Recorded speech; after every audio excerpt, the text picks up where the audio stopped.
What's up, folks? Welcome back to Streamcatchers episode 7. It's your boy Ooh, AB. and I'm Jack. How's it going, bud? I was expecting a thing. I don't have a thing. Damn, I thought you were going to do a Nah, thing. nah. I don't have. Yeah, I mean, no notes, no agenda today. We're just kind of feeling out the weekend, riding the weekend out until Bad Batch. We're recording this episode on Sunday. We've got an episode of the Bad Batch starting on Tuesday, May the 4th. Be with you. And you said it's going to be 70 minutes, right? Yeah, the first episode's supposed to be 70 minutes, and then from there, I believe they're probably going to be the standard 22, 24-minute episodes. Those 22-minute Clone Wars episodes were really easy to digest and get through. I burned through Clone Wars in probably a month or two. It was pretty easy to binge that. Yeah, I know, and we were, before we hit record, we were talking, expectations-ish of Bad Batch, and I think we figured, let's save it for the pod. So I mean, I guess that's how we can start the episode. The podcast. I don't really know what to expect. I'm kind of expecting something of that level, right? Of just really easy to watch. Hopefully, it's good enough to look forward to every week. We're definitely going to cover it, but I really don't know what to expect.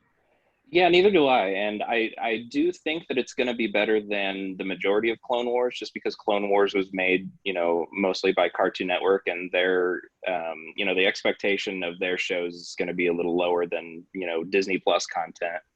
But I mean, we've seen Clone Wars jump from Cartoon Network to Netflix to Disney Plus, and I would say that the Disney Plus season is the best season, very last one, the seventh season. Hands down, hands down. Yeah, Mm-hmm. I agree. I think that I actually had this conversation with a friend the other day regarding shows that are out now. With talking specifically with Clone Wars, yeah, that Cartoon Network era.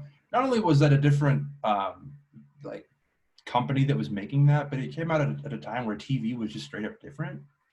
Right. Like I'm currently sort of kind of watching The Sopranos, Hmm. and think about The Sopranos. I don't know if you've seen it at all. I've never watched it, huh? Yeah, so I haven't either, and so I'm kind of watching it for the first time. And there's probably somebody out there like, "What do you mean you've never seen this?" But but it's the show that has so much hype to it, right? Everybody you talk to is like, "Oh, it's the greatest show ever," and so I'm watching it thinking, well, "Why isn't this the best show I've ever seen?" Hmm. And my friend Gary, who is watching it, his thing is, it came out. It started in 2000, and so an episode doesn't really give you a massive cliffhanger, whereas shows nowadays do. Now you watch, let's say, Stranger Things, and the Sure. episode finishes, and you're like, I've got to watch the next episode, right? Hmm. So to bring it back to Clone Wars, that came out at such a different time. By the time they got to the seventh season, things were a little bit different, and then you also add on top Disney Plus. So I think Bad Batch is going to be a lot closer to season 7 of Clone Wars than it entirely, but I also don't think it's going to be Mandalorian level good. I would agree with that, and I think that's interesting what you said about different times having different expectations and kind of even episodic structure. Yeah. Because I for a long time I regarded Lost as one of my favorite shows on TV. Now that show ran from 2004 to 2010, Mm-hmm. which if you watch it today, and I watched it last year all the way through again, it doesn't hold up even to my expectations, being a huge fan. And I think that had, I mean, obviously when I'm watching it, I kind of put on my 2007 goggles or whatever, to, to enjoy it more. But it was just a different time. And, to bring that back to Clone Wars, I think that, when it was on Cartoon Network, I don't know that it wasn't really on my radar. Like, I knew about it being a Star Wars fan, but I didn't really watch cartoons in that era. Same. So You other were in than high like, school when it came out, I think. yeah, so like other than like Family Guy, American Dad, those kind of animated shows, I wasn't really, I of course binged a few different anime in my high Yeah. school days, but that show wasn't super on my radar. And then when Netflix picked it up, I was excited to get into it, and then I just never did, and I don't know why. Yeah. um, but obviously it's because of the fan hype around it, right? I mean, it was a really highly regarded show after it was over, and so Yeah, Netflix picked it up for that last season to kind of tie up loose ends, kind of finish out their storyline between episodes 2 and 3.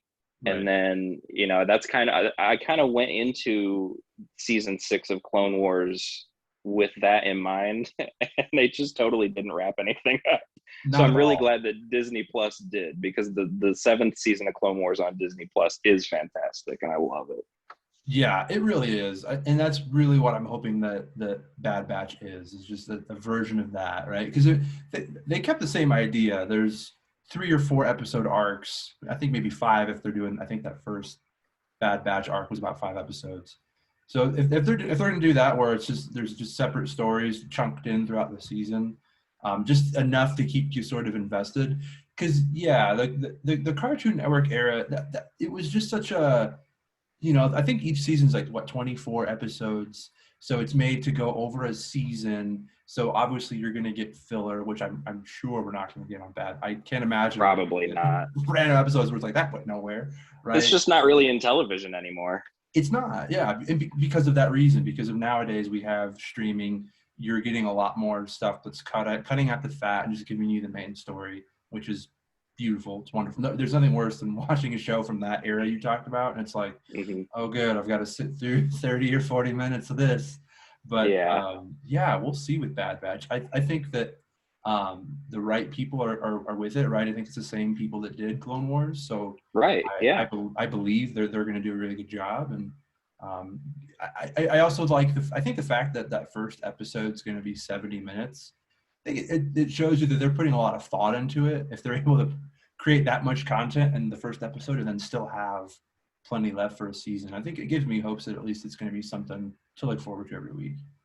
Yeah, with the starting episode of 70 minutes, that they're putting a lot of love and a lot of care into it, and they're trying hard. They're not just phoning it in. Yeah, yeah, exactly. So lots. I think it's, we talked about it too before we hopped on. For me, I have had a show to watch pretty much since January. WandaVision ran Right. through. I think there was a week or two between it and Falcon and Winter Soldier. That comes in. I've also been watching Invincible with that, which just ended this week. I know you haven't seen that, but getting right into Bad Batch, which will lead us right into Loki. It's going to be nice to at least have. I've really grown to love having a show to watch once a week to look forward to. It's been really, really nice. Me too. It's super fun. I really enjoy my content in that way. Being excited, being left on a cliffhanger for a week, and then seeing how that resolves Yes. the following week. I don't really have that expectation with the Bad Batch, even if we do get episode arcs, like you talked about, the 3 or 4 episode story arcs, which I don't do. We know that that's what they're doing, or is that just something that we're kind of guessing Honestly, I probably should have been more prepared, but I don't know. I have no idea how they're going to do it. I don't even know how many episodes it's supposed to be. I think maybe 14 on? was the rumor. Or I think that's I know I've looked it up before, but I've forgotten. And I think that with the Clone Wars, there was a lot more room to do story arcs, because you could follow different characters throughout the Mhm. galaxy, whereas this one is the Bad Batch, so they've Right. got more centralized characters. So unless the Bad Batch splits up or something, and we follow different characters through their own arcs, I almost want to expect that it's going to be more of a serial drama, but I really don't know what to expect out of an animated show from Disney Plus that isn't Clone Wars. I mean, that's all I've Right. seen.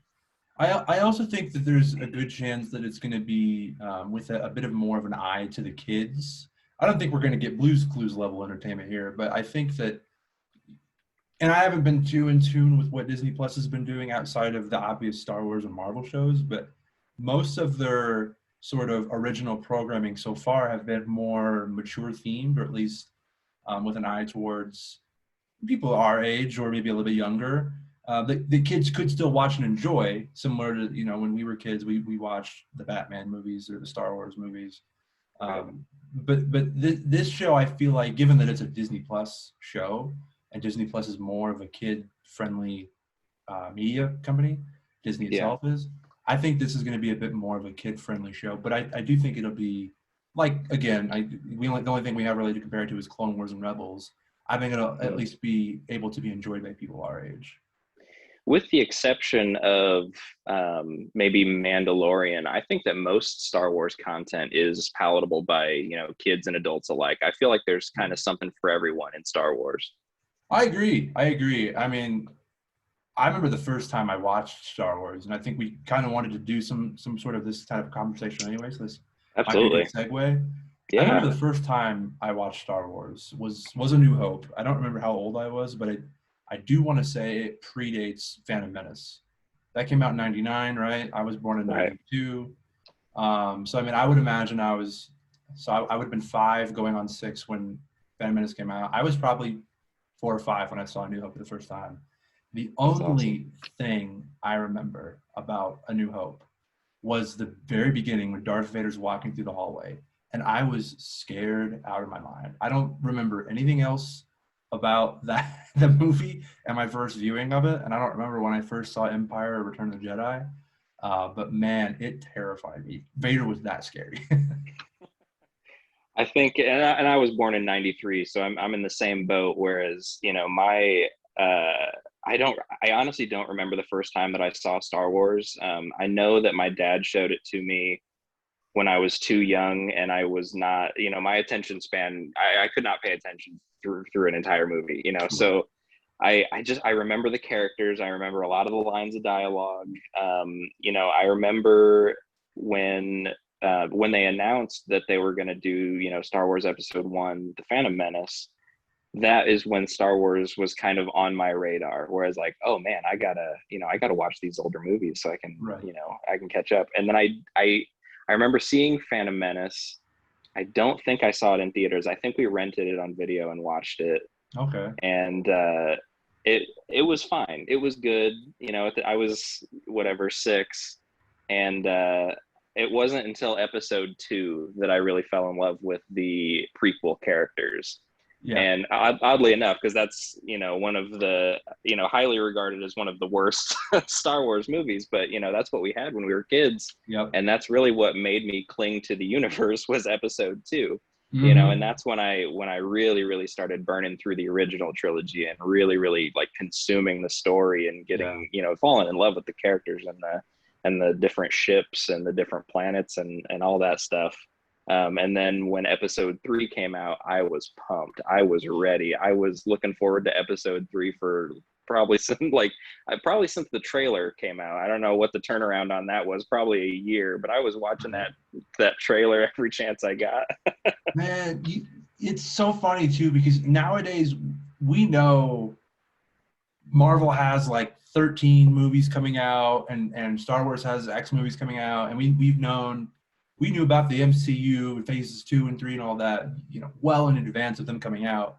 Whereas when we were kids at that time, unless you were really into the internet, which was not what it is now, you had no idea when things were coming out, right? So by the time Episode 2 came out in 2002, right? And then we just had to wait. We had no idea when 3 would come out. You probably could have assumed in 2005 as it did in a 3-year release schedule. But it was just kind of like that anticipation, right? And then, of course, that trailer hits, and it's like, oh, man, it's coming. And then just having to wait, especially when you're a kid, when you don't really have a frame of time. Right. It's 3 years is forever when you're that young. Oh, my God. Whereas now what is it, 2021? 2018 feels like it was yesterday. Yeah, exactly. Yeah, man. I can totally see, if I was a teenager or an adult, even, in the span between Episodes 1 and 2, and again between 2 and 3, which are 3 years each, I probably would have gotten into some EU stuff as well, some expanded universe stuff as well, read some novels, and because I need my content, especially with Star Wars.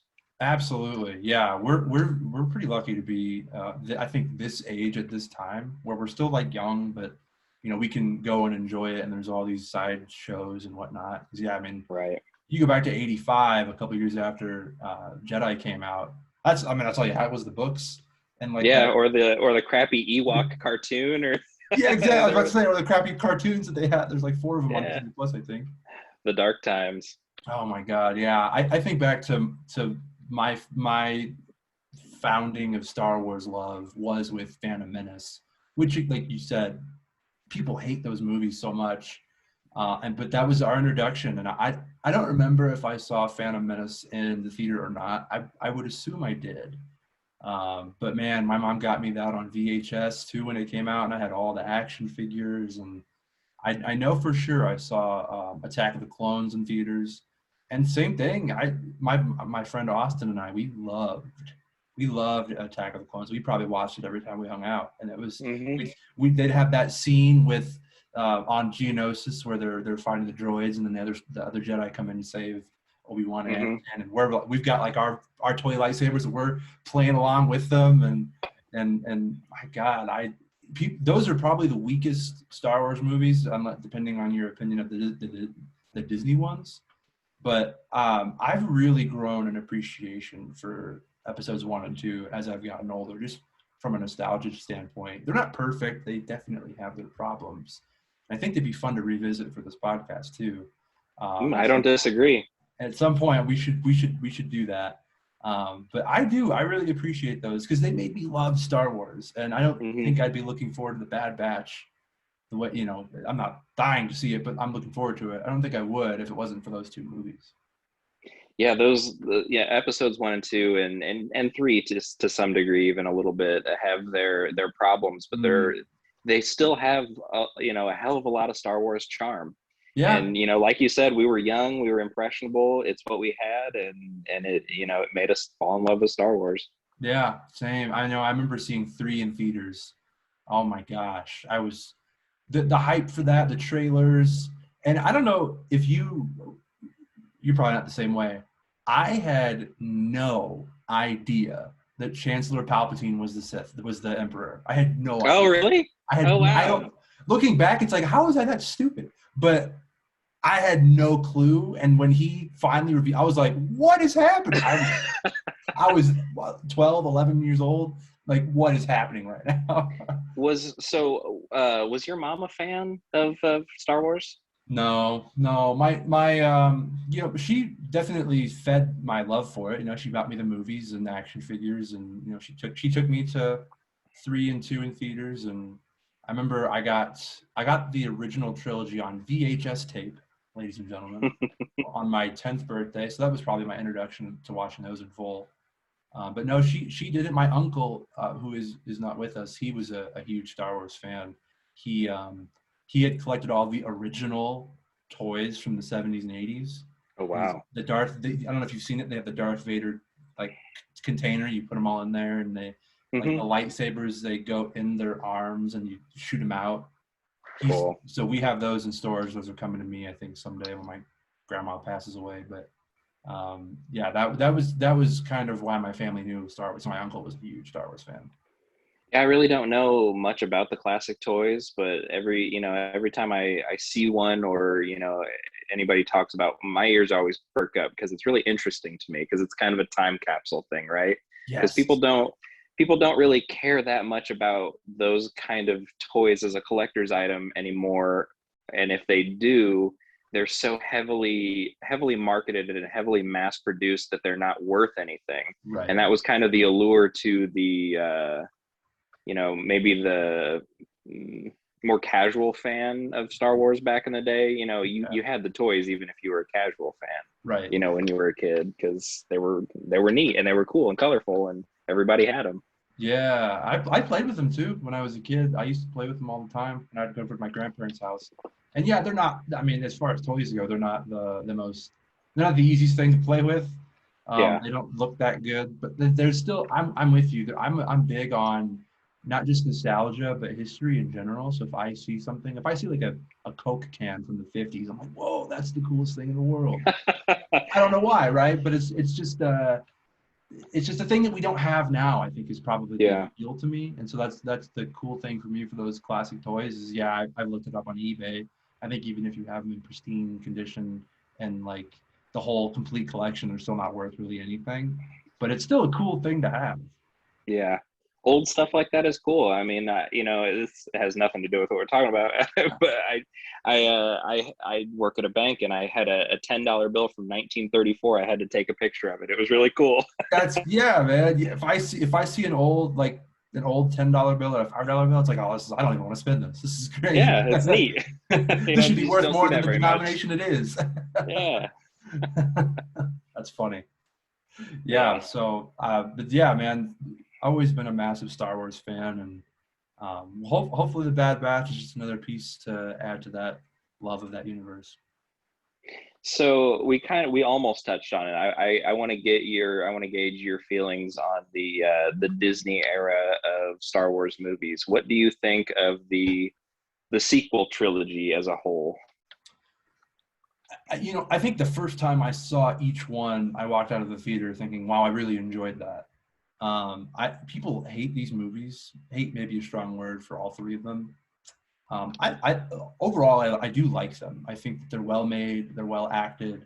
I do like the cast for the most part. I do too. Yeah, I really got behind Daisy Ridley as Rey. I really like Finn and Poe Dameron, and what else can you say about Adam Driver as Kylo? I think he was my favorite thing that came out of the whole trilogy that we got. Yeah. They definitely have their problems. I mean, if you look at episode 7, what's Force Awakens, basically A New Hope with a facelift. It is. It is. Everybody loves to hate The Last Jedi, and it's funny, when I saw it in theaters, the opening day, whatever year it was, 2017. I remember the first 30 minutes being like, this is what I don't like what's happening. I'm like, this isn't Star Wars. This doesn't feel right. They had that whole thing with Poe where he was kind of tongue in cheek talking to the First Order, and I was like, I don't know what this is. And I don't remember the exact point in the movie, but it might have been maybe 45 minutes in, where I was like, oh, this is good. And then it just kept getting good, and I loved at the time The Last Jedi. Do I think it's aged very well? Not really. And I would say the same with The Rise of Skywalker. Whereas at the time, I was like, this is pretty good. I'm enjoying this. And then on a rewatch, I was kind of like, I don't love this as much as I did when I saw it in theaters. Mm-hmm. So I don't know. I think The Last Jedi is kind of the weakest of the three. You think so? I think so. It's not perfect. It's not perfect.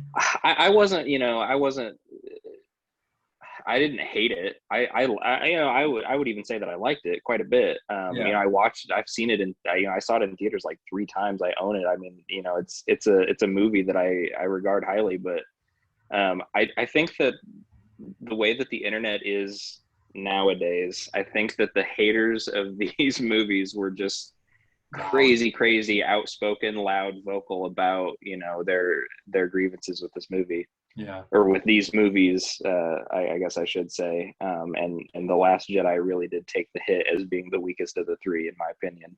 I think that my favorite of the 3 being Episode 7, The Force Awakens, while it is pretty much just a playback of Star Wars: A New Hope, there's so much charm, and Han Solo's character ages in a way that feels right. Yes. It's just everything kind of comes together in that movie, where I feel like everything comes together, in 7, but in 8 and 9, I still feel a little bit lost. You know what I mean? I feel like they tried to do too much with too little. Maybe those movies would benefit from like a director's cut or something, because I feel like there's a lot left. Like, I feel like Finn and Poe are underutilized characters. I feel like I would have liked to see them on screen a hell of a lot more. Not to say that, and then that's part of the problem, is that I loved all of the new characters and I wanted to see them so much that, I feel like they gave so much time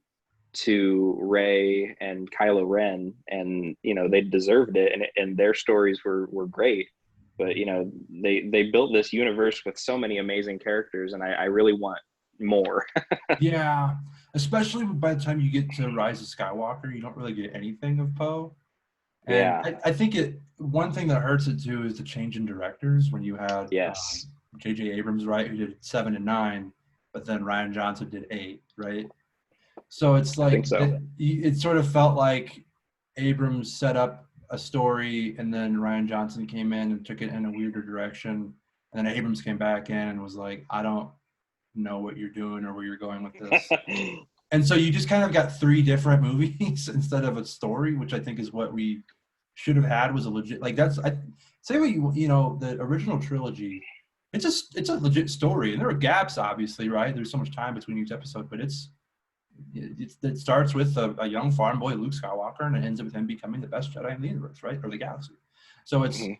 there's a beginning, a middle, and an end to it, right? You see him rise up and become this warrior, and you see the fall of the Empire, and I think it ties up everything that it set up pretty well for the most part. Whereas, Right. yeah, in this new trilogy, you just didn't feel that. And I mean, it's unfortunate that, you know, Carrie Fisher passed away before they could do episode 9. I think that sort of changed some of the story that they were trying to tell, I believe, from what I've seen. I could be wrong. But yeah, you I've just heard that they shot a lot of her scenes during 7. So I think that, and I hope I'm not getting this wrong, but I've heard that a lot of the story of 9 was going to be story in 7, and then they changed things, and then it evolved, and then they kind of got, what they ended up with 7, and then they kind of changed 9 to fit her scenes. yeah, I do know that they had to repurpose a lot of older footage where they kind of Yeah. Disneyized the way she looked and some of the stuff she said. So yeah, I don't really know the whole story there, so I shouldn't really opine on it. But yeah, I don't. I guess they do fall a little flat. I will say that if I was a kid, I probably would love them so much. I mean, just similar to the way that I love Phantom Menace and Attack of the Clones, which I think the new movies are stronger than those, but I do have more of an affinity for those because I grew up with them. So Hmm. they have the benefit of nostalgia, whereas these are brand new. We've had an entire lifetime loving Star Wars. I just think that no matter what they did, expectations would have been too high.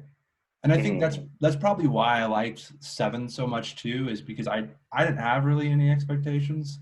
I went into it thinking, God, I hope this isn't like the prequels, and it Yeah. wasn't. It was pretty good, right? And so I think they could have really done anything, and I would have loved it because I didn't think it was going to be that good. But I don't know that we really needed them, is I think another big complaint. But they're okay. I think I enjoy them. I own them. I will continue to watch them in my Star Wars binges, but they're not perfect by any means. I wonder if they would have been more successful or less successful if they hadn't attached episode numbers to them and then become part of the, Skywalker saga. If Yeah. they would have just kind of been their own separate thing, then they wouldn't have forced themselves into a corner with 3 episodes because of the trilogy idea, and then Right. maybe we could have gotten a series of movies that evolved into something that's a little more MCU shaped, whereas we have no idea how many movies there's going to be. There's no structure for Right. there's nobody to say episode, or there's no one to say that phase 4 of the MCU has to be this number of movies. It's Right. just kind of they do what they want to do, and if something doesn't work, they go in a different direction. And I feel like they kind of worked themselves into a corner with episode 9, and they were almost unable to to finish off a trilogy that was almost half cooked to begin with. Right. And it's just like we just didn't need it. Like that story had been told and ended perfectly. Because obviously, if you're looking at Return of the Jedi, Luke becomes the main guy. The Jedi are back. The Empire has fallen. Anakin is redeemed, and it like that was all you needed to do. You didn't need to continue on with Han, Leia, I'm glad we get to see more of them. Um, Hmm. that could I agree. Though. I think that they could have just did standalone movies instead of a trilogy, because then you're just setting their expectations up. Then you name Episode 9 Rise of Skywalker. How can you possibly live up? Yeah, yeah, and they almost like tried to ride the success of the original trilogy and the Mark Hamill, Harrison Ford, Carrie Fisher stuff, Yeah. just because that's what everybody wants to see. But in my opinion, it might have even been more successful if they had not, uh, you know, if they had not said that they were going to be in it, and then it wasn't episode 7, if it was just Star Wars: The Force Awakens, that's all, that's the whole Yeah. title. And then maybe had less Han Solo in it, but in a more cameo capacity, Right. people would have lost their minds. It would have been, I don't know, it more impactful, I guess. I mean, look at Mandalorian season 2. We had no idea we were going to see, Boba Fett. We had no idea we were going to see Ahsoka or Luke. Yeah, it's like all of those characters were, mic drop moments when they take the screen. Yes, exactly. Yeah, I agree. And it's tough because those characters are so beloved. Han, Leia, Luke, Chewie, 3PO, even R2. Sure. People love those characters. So I think that they would have had to have explored them a little bit. But again, it didn't. I just feel like it didn't make sense to the Empire's fallen. But how is the First Order this strong? Like, where did Right. they come from? And And then they like, look just like stormtroopers, and they, everything's, yeah. How does that work? And yeah, I guess maybe we'll get that. Maybe we'll have some stories in the shows upcoming, or movies maybe unannounced that will may or may not come out, that'll kind of bridge the gap between the age of the Empire and the age of the First Order. But yeah, I agree that it was a little bit it was a little bizarre. yeah. It was because it's you have so if you watch, especially if you watch Mandalorian, and you see where is it, the Republic? Is that what they call it? In The new let's see, the Mandalorian takes place after. after 6. Yeah, But I think it's the there's Republic. there's the episode where they're chasing Mando or something.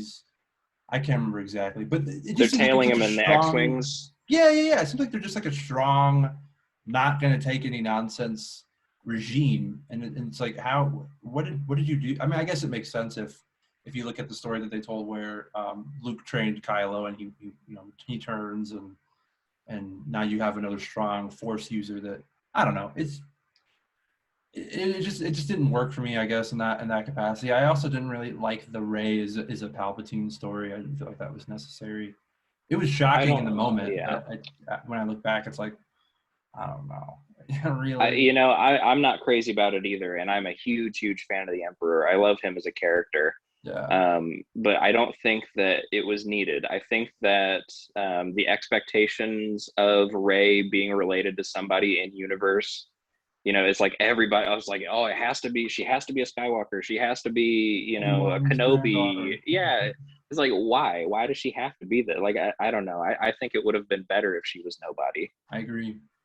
I agree. Yeah, I think it would have. I agree. I think it would have been a lot better. And I think I like what you said. I think that if they would have just done standalone movies that didn't have to have a story, similar to Rogue One or whatever, where you just here's the story, you enjoy this movie. I think that's why Rogue One worked so well. It existed in the universe. It expanded on a story we already were familiar with, but it just kind of gave us a lot more details on it. I Right. would have enjoyed that more, especially if they wanted to ride off of the nostalgia for Han and Leia and Chewie and all them. If they would have just did a standalone movie of some whatever they're up to these days, I don't know. Maybe they're chasing Yeah, I off don't some know. I don't know if that would have worked. I don't know if one like a standalone. Han and for the original trilogy characters, and Yeah, just the original trilogy characters, a spin-off of some kind. Yeah, or or maybe they it can be something that introduces a Ray type character or something. I don't know. maybe. Yeah, I don't know. I don't know. That would have been. I don't know. I don't know. That's why we're not in charge of it, right? I guess. I mean, we see they're doing Obi-Wan the show, and everybody's excited, including myself, for that. I mean, at the time that this came out, Disney Plus wasn't around, but you could have did a show for Netflix where it could have been a show, right? It could have been a Han Leia Chewie show of some kind, or who knows? I don't know, but Yeah, I'm glad that you bring up Kenobi, because I'm trying to keep my expectations low, because I do feel like it's unneeded content. I feel like they're trying to capitalize on, everybody's love of Ewan McGregor as Obi-Wan, which, I mean, I feel it too. I love him as Obi-Wan. I do, but I just don't know if there's enough story to be told, and I hope that they prove me wrong, but I am um, trying to keep my expectations low. I think they're going to prove you wrong, man. I don't know. I mean, what do I have to know, right? I don't know anything about it. I don't know the story. All I know is he's in it. Hayden Christensen's going to be in it. The cast looks pretty good from what I've seen.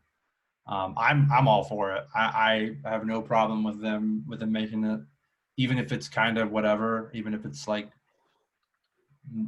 barely as good as season one of Mandalorian, even if it's just like, oh, this was kind of, I'm glad they made this. Like, I like Solo. I don't know how you feel about that movie. I enjoy it. If it's I liked like it. that, I'll be cool with it.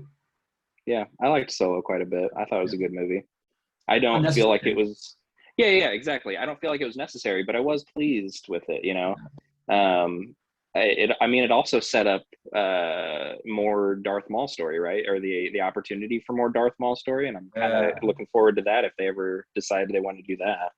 And that's another sort of example that you mentioned of an unknown cameo mic drop moment where you just kind of lose your shit. Right. Oh man, yeah, Yeah. that's something more that maybe that's what they should have done with Han, Leia, and especially Han was only in the one movie. I mean, he popped up for a second in 9, but I don't Right. know. I wonder. I wonder. Sorry, moving backwards a little bit. I wonder That's what fine. kind of role Darth Vader's going to have in Kenobi. I wonder if he's going to be a big character, big villain. Because I feel like if he is a big villain, it almost takes away from Obi-Wan and Darth Vader meeting in the original Star Wars. It almost feels like they should have been separated for a long time before they meet, right? And that's kind of the impression that you get when you see it too. When you watch New Hope, you feel like, oh, these are two guys that haven't seen each other since that fight on Mustafar. Right, and right. and so if I Maybe they'll can't keep them imagine. separated. What's that? Maybe they'll keep them separated. Maybe they'll have stories of their own and never actually, confront one another. Maybe from what I've seen, I think it's only going to be 4 episodes too. I think it's supposed to be really short. I Really? think so. Wow, Yeah. I didn't know that. From what I've seen, it's supposed to be just a quick, limited thing. Okay. I could be wrong. I could be completely wrong on that. Maybe it could be 30 episodes. I have no idea. But it could be 32-hour episodes, and I'd be like, wow, a lot out of Hey, it's more that. Star Wars content, so I'm here for it. Yeah, but I can't imagine they'd bring Hayden Christensen back just for a quick 2-minute scene, though. So I'm sure he's going to have some level of appearance in it. Yeah, I'm interested and cautiously optimistic, trying to keep my expectations low. That's all you could do. I think, especially with Star Wars, they're so polarizing, and you caught Yeah, it perfectly. Most of the fans online, I think it's a small section of the fan base that is just very loud. sure. I always joke nobody hates Star Wars more than Star Wars fans. Which is heartbreaking as a Star Wars fan. Yeah, it is because good or bad, if it's got that logo attached to it, I'm watching it. I don't care. Yeah, Um, yeah, but exactly. I think that's how you got to do anything with Star Wars content is keep your expectations low, hope for the best. Take a deep breath and enjoy. Yeah, yeah. It feels good to talk about Star Wars though, since this has pretty much just been a Marvel pod with Falcon Winter Soldier for the Yeah, I last little bit. agree. I agree. I think that as far as Star Wars content on the horizon, I think that I'm most excited for either the Boba Fett's show, the Book of Boba Mm, Fett, or Ahsoka. I really, really like Ahsoka, especially after binging Clone Wars. I had watched probably half a season of Clone Wars a long time ago, and I really didn't care for Ahsoka. And everybody told mm. me it's like, oh yeah, yeah, no, no, no, she gets better. It's like Give it no, time. they were 100% right. She is probably my favorite character in that show, and I loved her. I loved Rosario Dawson as Ahsoka in her her one episode appearance in Man, Mandalorian season 2, and I can't wait to see her show. I am very excited for Ahsoka. I agree. I think that's the general consensus. Is everyone's like, this is a really crappy character early on when you're first introduced to her, and then over time it's like, God dang, she's good. And I would say she's probably one of my top 3 Jedi, to be honest, in the entire universe, whatever you want to call it. Yeah, So I am very excited for her show. I don't know really what to expect. I really wish you had seen Rebels because I do have some ideas, but we'll save that for another day. Um, but I love the casting. Rosario Dawson's awesome. She I mean, as soon as she pops up on screen as Ahsoka, it's like, oh yeah, You know this character well. She's been campaigning to play her for years. It's one of those just perfect castings. So I'm really, really looking forward to that quite a bit. Looking forward to Obi-Wan a lot, Book of Boba Fett, and I when Mando season 1 ended, I was like, this is a good show. I don't love it, but it's good. Season 2 made me fall in love with Mandalorian. So Oh, interesting. I can't wait for season 3 of Mandalorian. Yeah, I would say the episodes 1 through, were there 6 or 8 in season 1? I think were there 8? 8. So episodes 1 through 7 of Mando season 1, I was into it. It was good Star Wars content. I like the casting, and everything. I was on board. And then episode 8 really, really, really made me feel the hype. I was all into it. With the appearance of the Darksaber, of some Empire ships. I was ready. I was ready for season 2. I was into it. Yeah, man. I think for me, we've talked about this too. I don't know if we've mentioned it on the pod itself or just sort of off screen. For Mandalorian, what was I think I just completely lost my train of thought. What was I completely lost it. Oh my god. We were talking. No, that's okay. That's kind of the vibe that I'm feeling for this episode with no real direction. I had a place I was going, and I was middle of it, and it's gone now. What was I saying? So we were talking about how I was super into the appearance of the Darksaber season 1. How it was that finale that pulled me into it. I got really excited for season 2, and then you said you were excited for Obi-Wan, and I've been following along with the conversation. What I was about to say, it's gone. But basically, Mandalorian, it was one of those things where every week this is just a good episode. I'm enjoying this. I like that. The beginning of the first episode, you don't really know anything about it. He finds Grogu, who we didn't know that was his name at the time, and it felt like, okay, this is what the show is. And every week it was just kind of the adventures of Mando and Baby Yoda. And then by the time they wrapped it up, and you got Giancarlo Esposito coming in as Moff Gideon, and he's got the Darksaber, and Mando's got his jetpack now, and I think that it was like just good content, good Star Wars content. But something about season 2, whether it was adding in Bo-Katan and the Ahsoka shot, and adding Boba Fett and all the other things that they're doing. That episode they brought Bill Burr's character back was great. It was just a really good show. I thought it was they just took it to another level in season 2, and then the way they ended it was like, oh my god.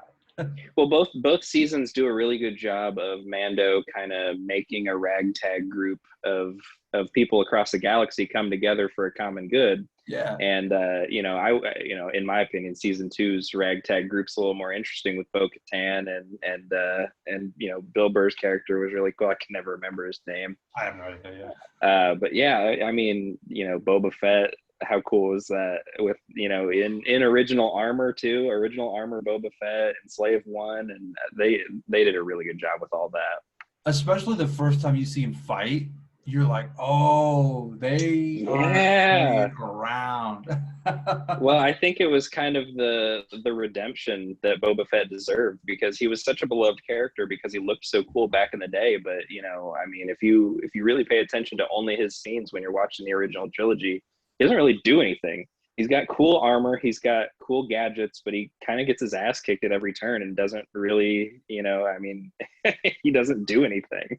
He probably has 20 minutes of movie between the 2 movies he was in, and it's so, and we've talked about it, that the cartoon and the action figures probably where his popularity came, and then of course they had several books of Boba Fett. But I never quite understood why people loved him so much, just because I was only going off of his appearances in the movies, and it's like, I think Django might have even been cooler than this guy. Yeah. Well, I think that was probably something that was a big toy thing, right? Because he was probably the coolest toy. Yeah, at a time where that's really all you had was, they didn't have video games back then, really. So yeah, toys were a much bigger deal back in the day. So yeah, I think that the way that they reintroduced Boba Fett with with the scarred up face, and then new, when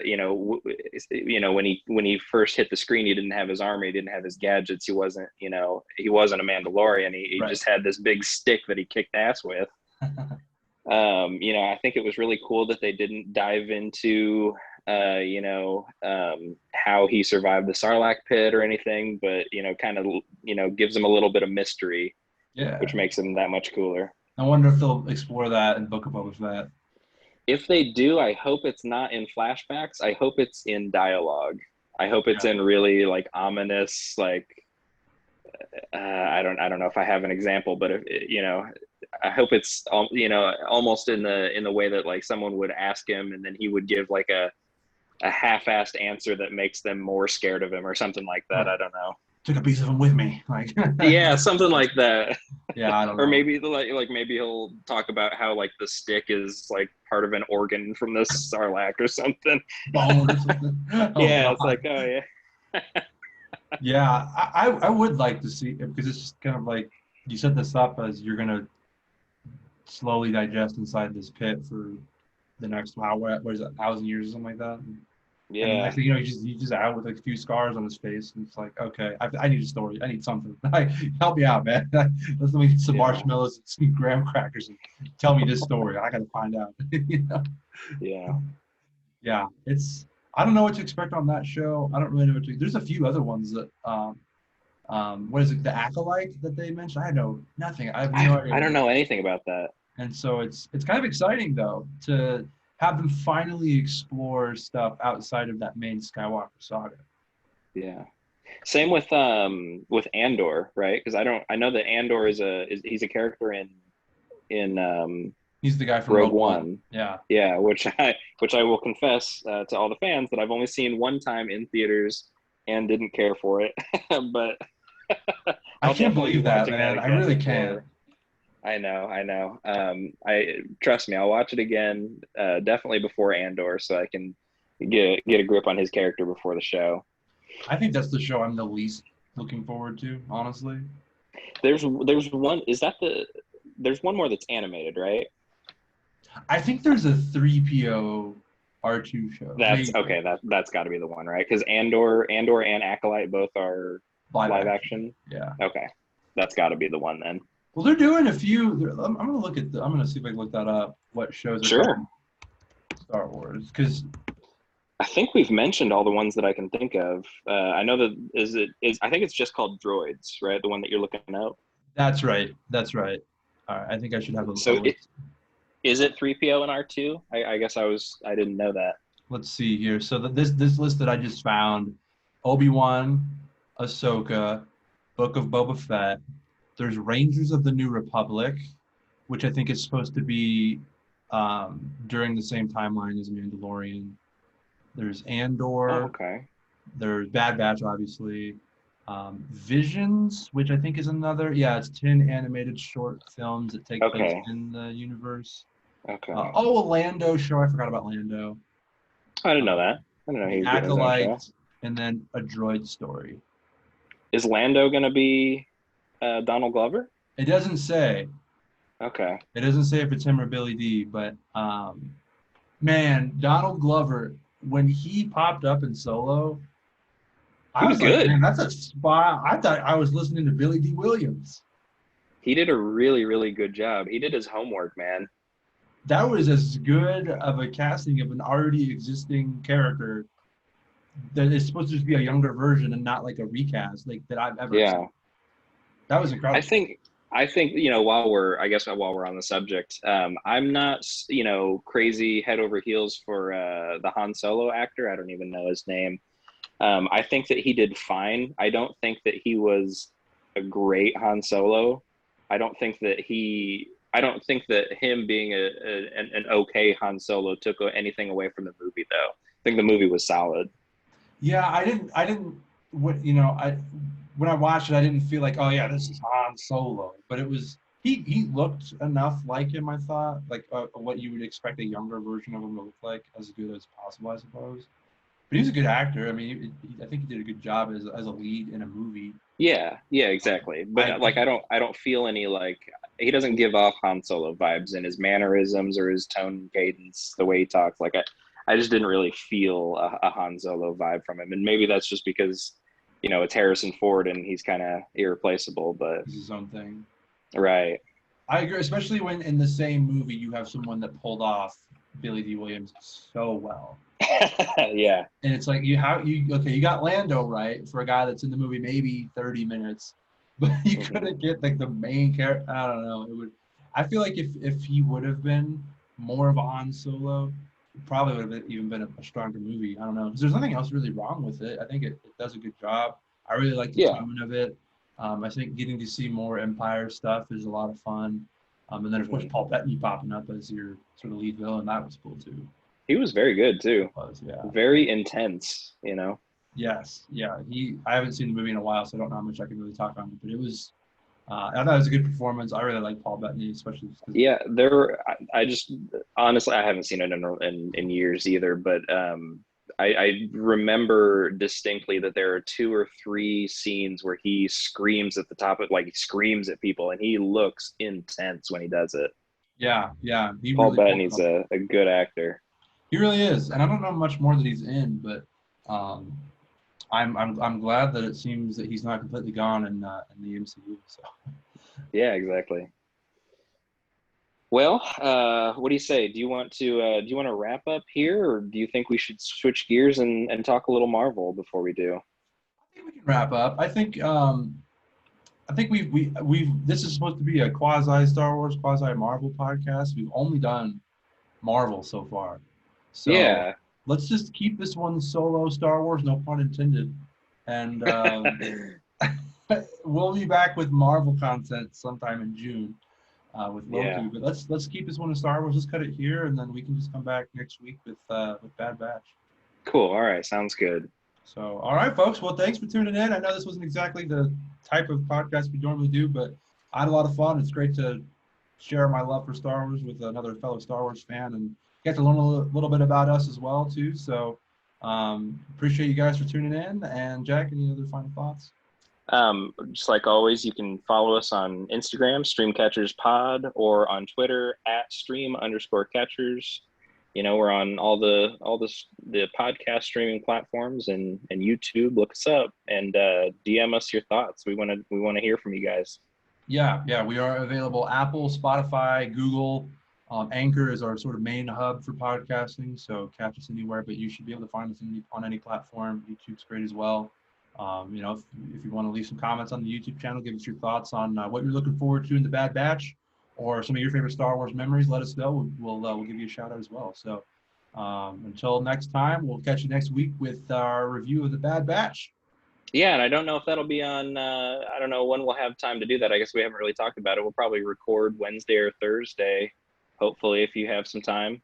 Yeah, I figured that was kind of going to be the thing. I think we had talked briefly about should we do both of them at once? Because for those that don't know, Bad Batch episode 1 is coming out on Tuesday, and then episode 2 is going to come out Friday, and it should be weekly Right. Friday from there. So it kind of puts a weird strain on our pod, not strain, but mixes. We're going to have to get a little creative on how we record next week. So I think we can do Wednesday, Thursday next week. I have no problem with that.